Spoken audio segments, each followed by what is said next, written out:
Salam viewers, this is your host Muhammad Ali Haider with your very own career quest where dreams meet direction.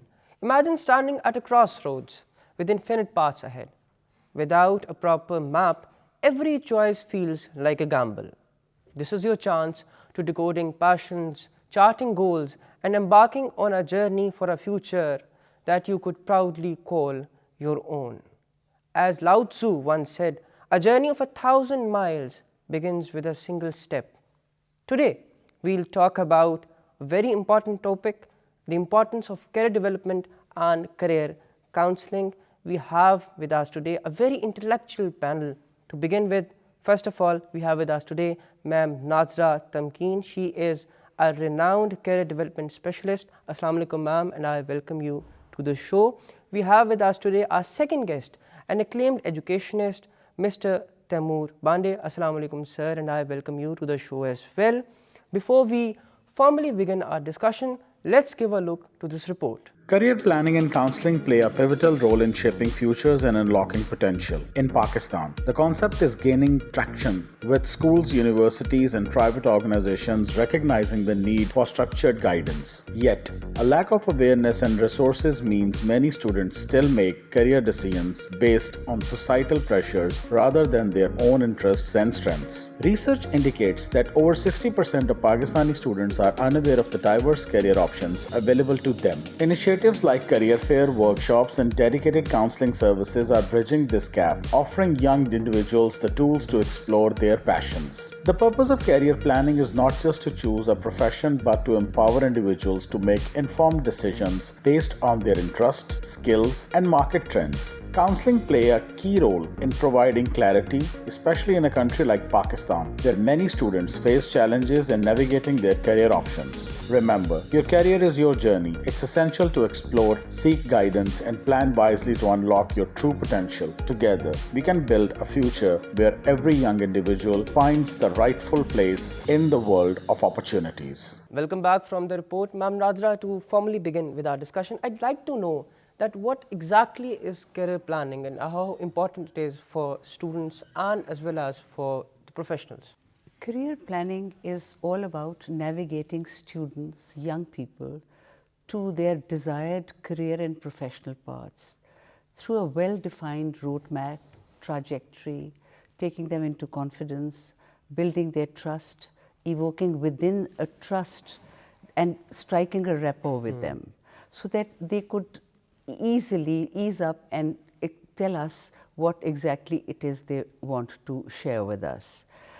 Then we also are looking at the changing job narratives, and we have to make sure that the students remain abreast with the changing narratives, job narratives, shrinking jobs, and first and foremost, the kind of aptitude they have that particular profession and a particular program that they wish to take.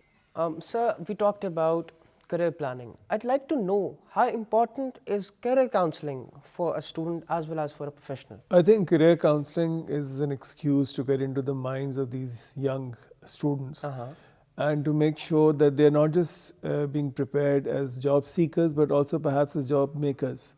Very bad. We are talking about a generation that is very tech savvy, that has a lot more information than perhaps the counselors that have been put in schools. That the parents, I mean, they have more knowledge than the teachers themselves. So it's a very well exposed generation. So the idea is that they can go all over the place. I feel it is fine if a student doesn't know anything till the end of their high school of where they want to go. So the job of the counseling department is to let the child explore, let the child experience.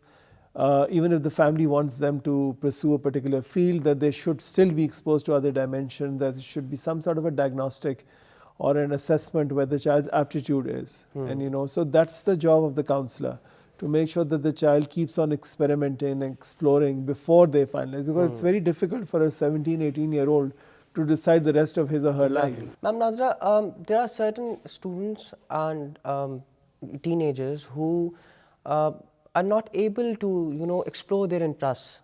And for that reason, they just look around, they look for the advice, they talk to their parents, and whatever suggestion they get, just start following that. What's your take on it? I think we should make them aware of, they should have an outward look, and we should make them aware as to what is happening around them in society and where they could fit in. And of course, we can take the parents also into confidence and discuss with them the child's interests, his aptitude. Also, we would also position them All right. to go into activities in the public sector through internships, so that they see what's happening in the real world, and then they come back with a practical exposure and are able to define what exactly it is they want to do. We are not to force upon them any exactly. profession or any career or any program. Your point is noted, ma'am. Sir, I'd like to know, being an educationist yourself, how do you see the role of an educational institution in the lives of students with respect to career counseling and career development? I think there are two parts to that. First is whether school sort of exposes the children to certain data and trends. All right. Tells them which professions they see emerging in the future and which perhaps are falling apart. Based on that, they then expose them to people from the industry. So it's very important for them to hear people on the other side. Yes. That I want to be an astronaut, so let's call in an astronaut and let's hear them speak about what were their shortcomings, what were their achievements, what is something that they would have done differently in school, etc., etc. So they get a real world experience. The other is that you start profile building. All right. That you prepare these students perhaps from the middle school in terms of internships, various kinds of international competitions, programs, etc., even within the country, whether it's volunteer work, whether it's philanthropy, etc. And you build a holistic profile, and the idea is two-pronged. One is, of course, university application. All right. And the other, of course, is to expose them to various dimensions, and they explore which field they would be interested in. So your point is noted. Madam, I'd like to know, what are those small milestones that a student must achieve with respect to career counseling and with respect to career development, as well as how early should a student start pursuing career counseling? Their first exposure is school. All right. And their mentor, the teacher, is their role model. She understands their behaviors. She also, sometimes she is very good enough, very fine enough to refine a young mind. All right. So what happens is that now we tend to, the students should need to have some exposure. For that, we put them in different competitions from grade, say, 3 onwards. By the time they come to middle school, they are confident enough, and for them that they should go for community service.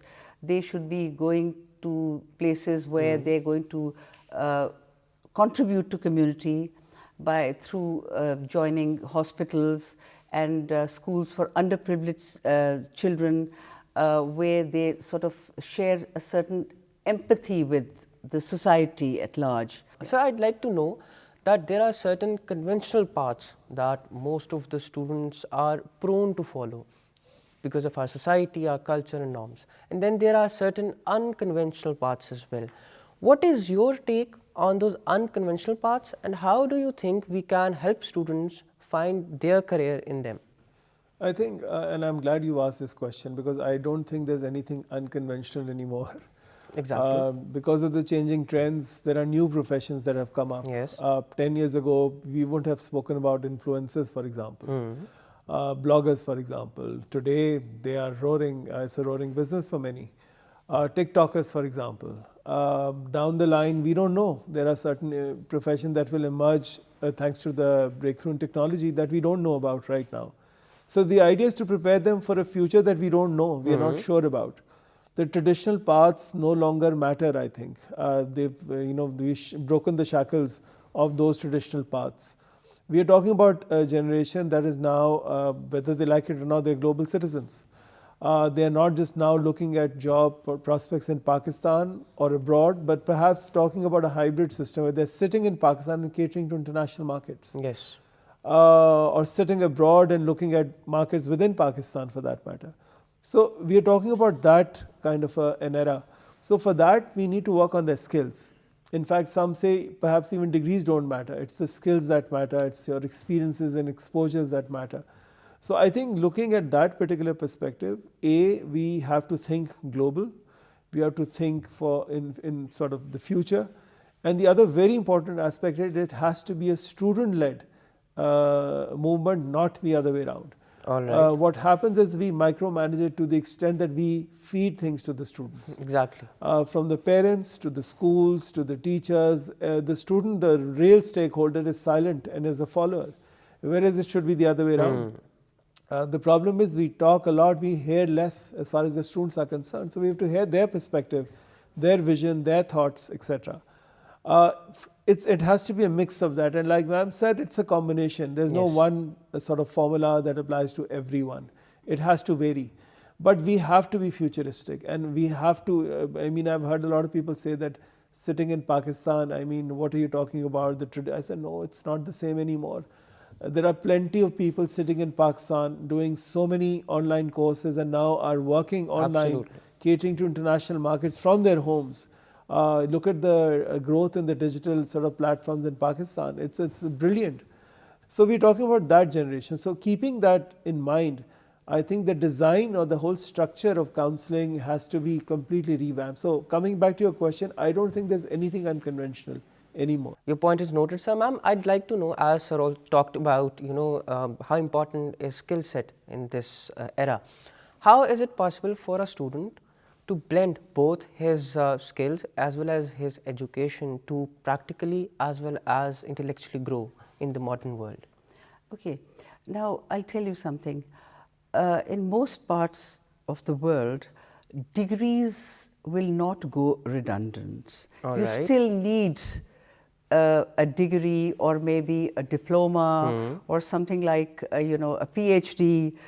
They will continue to be there. However, lack of industry-academia collaboration leads to degrees getting redundant and obsolete. Unfortunately, a lot of programs that were trending a decade ago are no longer being entertained, or also at universities.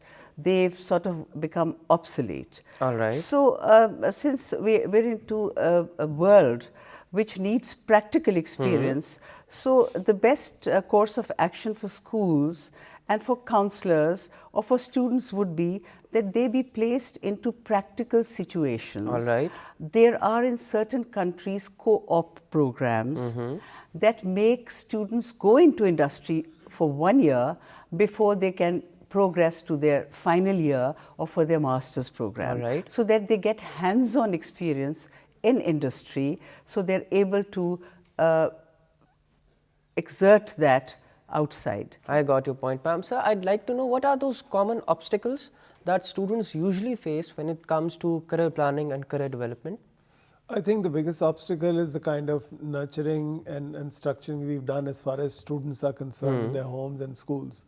As I was saying earlier, we have the concept of dictating things out to the student, and we expect obedience by them following blindly with no questions asked. True. That's the biggest hindrance. So if the student is not able to critically think, evaluate, question, raise their voice, raise their concern, show their aptitude, show their likes and dislikes, that's the biggest problem, and the trauma comes in. Because what happens is then the child starts to conform right from day one, continues to conform, and eventually comes out as a product of not his or her own choice. Exactly. Forced into professions dictated by parents, forced into areas where the school or the career counselors felt there's need according to other people's dictates, not their own. That's the biggest problem, and that's the biggest challenge. The other challenge comes from the society. If we talk about gender-based sort of situations where girls are kept away from certain professions because it requires more working hours perhaps, or perhaps the fear of them earning more than the men or the husband in the house. So, that itself becomes a huge hindrance.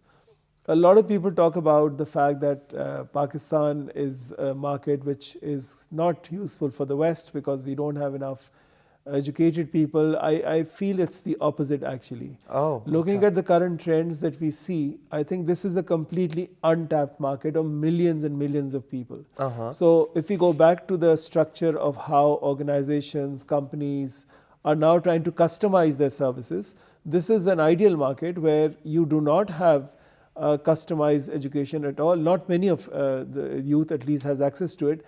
And now this is a youth that can be customized according to the needs of the market. So instead of holistic degrees, if we cannot afford them or if we can't go for that, we can at least go for specialized trainings. Very true. And we can train those because the fundamentals are there. If we can ensure that matriculation or general middle school is covered, and beyond that we lead them to specialized trainings and professions, I think this is a fantastic market of millions of people. So there is this concept of obedience when it comes to career and career development and planning. So does our career counseling sector also target parents with respect to this concept of obedience that we have in our homes? We do have orientations All right. very often during school time, and that is where the parents come and we discuss with them what it is that they have to do. All right. What happens is that there is a lot of pressure on parents and students, academic pressure.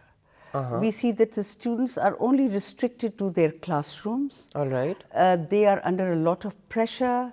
They, for instance, if they have to become a doctor in Pakistan, they will not sort of shun all activities and wish to only relegate their time to studies, just studies and nothing else. So you see what happens is that they do not grow as such. Yes. So the pressure comes from the parents, the pressure comes from the teachers, the pressure comes from the school management that they have to show optimum results. Yes. So this is where the career counselors come. The students sit with us, we listen to them, we talk to them, we also divert their attentions towards positivity and to also strike a balance. Of course, hard work is very important. You cannot do away with hard work. You got to study, you got to show certain kind of grades to get into a good university. You got to do, but for that, you see, you need to sort of develop their writing skills, their speaking skills. They encourage them I to got talk. your point, ma'am. Sir, let's talk about from the scratch, all right? From where can the student get the basic information regarding career counseling, career development and planning the career? I think it starts with, with the subject selections, for example, that students take on.